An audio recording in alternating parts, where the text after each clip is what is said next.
நம்ம 3 வகையான மனிதர்களை சந்திப்போம். ஒன்று என்ன தெரியுமா? பார்த்த உடனே நம்மளை பிடிச்சிடும்.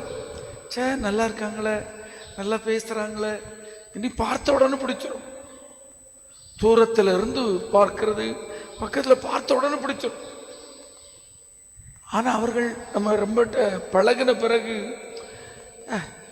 நம்ம விருப்பத்துக்கு நல்லா இல்லையே அப்படின்னு பிரிஞ்சிருவாங்க. இது ஒரு வகையான மக்கள். பார்த்த உடனே ரொம்ப அளவலாவிட்டாங்கன்னா உடனே ரொம்ப நல்லா அன்பா இருக்காங்களே இனி நினைச்சிடாதுங்க, கஷ்டப்பட்டுருவீங்க. இது ஒண்ணு. ஸ்கூல்லயே நடக்கும். ரெண்டாவது என்ன தெரியுமா? நம்ம ஒரு தப்பே செய்திருக்க மாட்டோம். சில பேரை பார்த்தாலே பிடிக்கும். ஒரு தப்பும் செய்திருக்க மாட்டோம், ஒரு வார்த்தை கூட பேசியிருக்க மாட்டோம், நம்ம ஒன்றும் சொல்லியிருக்க மாட்டோம். ஆனா ஒரு பின்சார்பு எண்ணம், முன்சார்பு எண்ணம் இதை வைத்துக்கிட்டு பேச மாட்டோம், நல்லா இருக்க மாட்டேன், சும்மா கதை கதையா விடுவாங்க. இந்த ஆட்களை நினைச்சு கவலையே படக்கூடாது. இவங்க ஒரு காலமும் நம்ம நல்லா இருக்க மாட்டாங்க. ஏன்னா சுய புத்தி கிடையாது.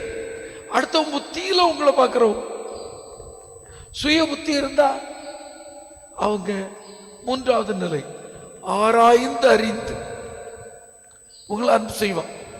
ஆமா, பழகினேன், நான் பழகின வரைக்கும் நல்லா தானே பேசுறாங்க, நல்லா தானே இருக்கிறாங்க, வார்த்தை நல்லா இருக்க, செயல் நல்லா இருக்க, உற்சாகப்படுத்துற மாதிரி இருக்க என்று நினைத்தால் ஆராய்ந்து அறிந்து பழகுபவர் இவர்கள். ஆமா, அவட்ட கோபம் வரும், அவட்ட ஒரு சின்ன இந்த கெட்ட குணம் இருக்கு என புரிந்திருப்பவர்கள் நிலைத்திருப்பார்கள். இதைத்தான் ஆண்டவர் சொல்லுகிறார். இன்னைக்கு ஆண்டவரே, நீர் என்னை ஆய்ந்து அறிந்திருக்கு. இப்படி பழகிறவங்க தான் நமக்கு ஆண்டவங்க.